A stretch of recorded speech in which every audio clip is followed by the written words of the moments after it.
What do you think of Vince McMahon? I think I have admiration for him. He's the P.T. Barnum of the generation. He took wrestling and made it a household word and took it national and made himself a billionaire. Now, is Vince a ruthless billionaire businessman? Yes. But you probably have to be. I bear no grudge against Vince. You used to, though, didn't you? No. When I disagreed with him, I did the proper thing. You go to court. I took him to federal court and beat him, and I have a retirement now. He has to pay me for every tape I've ever been on, and as long as he sells them. So quarterly, I get a check from him and have since 1991. I call it my wrestling retirement. I'm the only wrestler in the world that has it, a retirement, even though technically it's not. Why do you think he won't have me back?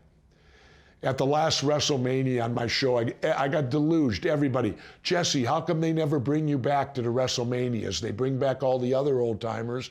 And I told them why. I said, if I go back and Vince tapes it and sells it, he's got to pay me royalties. He's not going to invite me back and have to pay me royalties. It's that simple. So you never say never, but I probably will never be at a WrestleMania because it would require them to pay me royalties from federal court. How do you think Vince views you? I think that at times he hates my guts, but I think deep down he admires me because he sees a lot of him in me. I don't take crap from no one. I'm an individual, and I didn't even take crap from him. That's why we separated. He wanted to control my marketing, and I wouldn't let him. I already had copyrighted Jesse the Body Ventura, and I owned it, and I wouldn't give it up to him. That's why we parted company, because I would not give up my individuality or ownership to him. You and Hulk were once good friends. Yeah. What's the likelihood of that ever being repaired? Never. Why? Can't trust him. I'm not friends with anyone I don't trust. I have to have a trust with someone to be their friend. And he's the one that ratted me to Vince when I tried to unionize.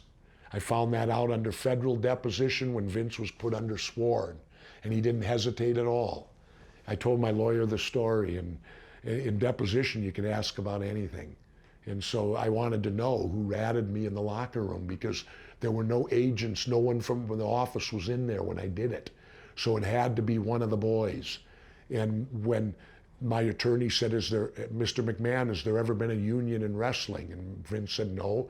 He said, has anyone ever tried to? And Vince said, well, I think Jesse Ventura spouted his mouth off about it once before. And my attorney said, did you hear Mr. Ventura? No. Well, then how do you know he did? With no hesitation, Vince went, Hulk Hogan told me.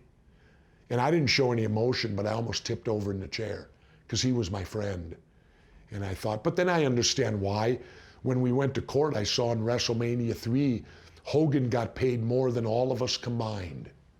Now, why would he want a union when he's getting taken care of? Imagine that, WrestleMania 3, 93,000 people, and he got more than Andre the Giant and all the rest of us combined. If there was a union, would that happen?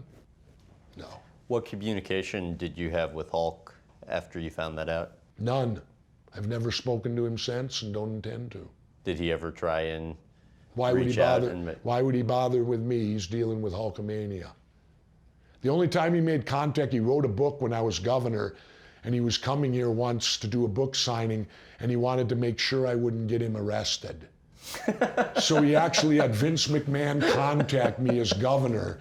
And you know what I told Vince? I said, you tell Hulk, believe it or not, I have more important things on my mind than him. I said, I know it'll destroy his ego to hear that, but I don't think of him on a daily basis. What did Hulk Hogan say about steroids that bothered you? He said he never took them. That was a lie. Actually, when he was here in Minneapolis, that's who you went to get him from. Really? Well, he'll say that's not true.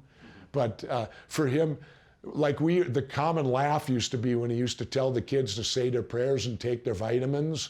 In the dressing room, we'd always laugh and say, orals or injectables, when he'd tell them to take their vitamins, because a slang term for steroids is vitamins. For more clips from this interview, visit GrahamBensinger.com.